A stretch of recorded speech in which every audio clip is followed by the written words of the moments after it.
Police నియామకాల్లో తమకు ప్రత్యేక రిజర్వేషన్లు కల్పించాలని ట్రాన్స్జెండర్స్ డిమాండ్ చేశారు. పోలీసు ఉద్యోగాల కోసం ప్రస్తుతం జరుగుతున్న దేహ దారుఢ్య పరీక్షల్లో ఆడ మగ వేరుగా ఈవెంట్స్ నిర్వహిస్తున్నట్లే ట్రాన్స్జెండర్స్ కు ప్రత్యేక కోటా కేటాయించాలని వారు కోరారు. ప్రత్యేక రిజర్వేషన్ల కోసం వరంగల్ పోలీస్ కమిషనర్ కు వినతి పత్రం అందజేశారు. తెలంగాణ రాష్ట్ర వ్యాప్తంగా పోలీస్ కానిస్టేబుల్ ఉద్యోగాల కోసం రాత పరీక్షలకు 12 మంది ట్రాన్స్జెండర్స్ హాజరయ్యారు. రాత పరీక్షల్లో నందిని, తనుశ్రీ, లవ్లీ, శ్రావ్యశ్రీ అనే 4 ట్రాన్స్జెండర్స్ అర్హత సాధించారు. పోలీసు ఉద్యోగ నియామకాలలో ట్రాన్స్జెండర్ యాక్ట్ అమలు చేయాలని వారు ప్రభుత్వానికి విజ్ఞప్తి చేశారు.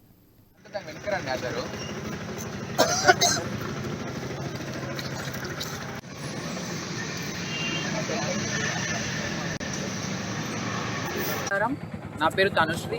నేను ఒక ట్రాన్స్జెండర్ని. మొన్న జరిగిన TSPL Telangana state police recruitment బోర్డులో మేము 4 క్వాలిఫై అయ్యాము ప్రిలిమ్స్ ఎగ్జామ్.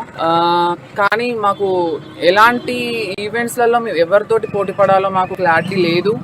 అండ్ మీ అబ్బాయిలతో కూడా పోటీ పడడానికి మా అభ్యర్థి నందిత వెళ్ళింది, కానీ అబ్బాయిలతో పోటీ పడలేరని చెప్పేసి వాళ్ళు మమ్మల్ని బయటికి పంపించారు. స్టేట్ గవర్నమెంట్ ఇది గుర్తించి మాకు న్యాయం చేయాలి. మా ట్రాన్స్జెండర్స్ అందరికి కూడా రిజర్వేషన్ కల్పించాలి. మాకు కూడా ఉద్యోగం చేసుకునే హక్కు కల్పించాలి. నా పేరు తనుశ్రీ. నేను ఒక ట్రాన్స్జెండర్ని.